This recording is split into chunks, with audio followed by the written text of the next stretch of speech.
On November 14, 2018, the quiet town of Ashwood, Oregon, was shattered by a horrifying discovery. The Griswold family, David, Carol, and their two children, Emily and Jake, were found brutally murdered and buried beneath the basement floorboards of their home. The crime scene was both gruesome and perplexing. Their throats had been slit with precision, yet there was no sign of forced entry. The case initially seemed like a random act of violence, but as investigators delved deeper, dark secrets unraveled, revealing a shocking truth. Concern first arose when Carol, a well-respected schoolteacher, failed to show up for work. Calls went unanswered, and her husband David, an architect, also missed multiple business meetings. Their children had not attended school for several days. A concerned friend contacted the police for a welfare check. When officers arrived at the Griswold residence, they found the house eerily undisturbed. The front door was locked. The kitchen appeared as if dinner had been interrupted, and jackets still hung by the entrance. Yet, the stale, heavy air inside hinted at something sinister. As detectives searched the home, they uncovered a chilling sight. The entire family buried beneath the basement floorboards, their bodies wrapped in sheets. At first, investigators suspected a burglary gone wrong. However, all valuables remained untouched. Wallets, jewelry, and cash were still in the house. This led detectives to rule out a home invasion and focus on the possibility that the murders were personal. Autopsy reports revealed that the victims were killed within the same time frame, likely late at night.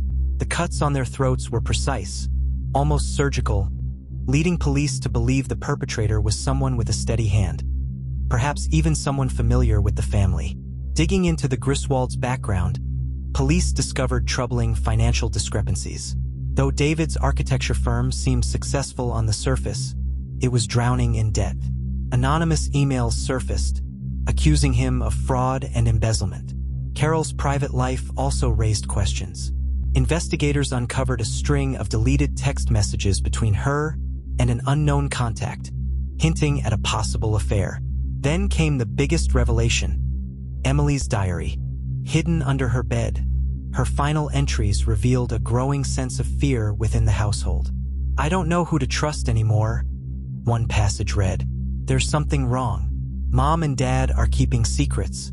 I hear them whispering at night."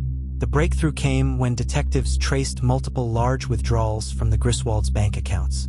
The transactions led to one name: Kyle Hendricks, Carol's estranged brother. Kyle had a long history of drug abuse and financial troubles. The Griswolds had cut ties with him years earlier. When questioned, Kyle claimed he hadn't seen his sister in years. However, police found inconsistencies in his alibi. A search of his motel room uncovered damning evidence: a bloody wristwatch belonging to David Griswold.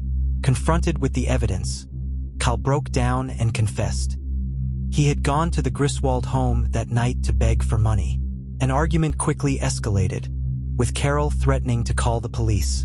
Enraged, Kyle lashed out, attacking both Carol and David.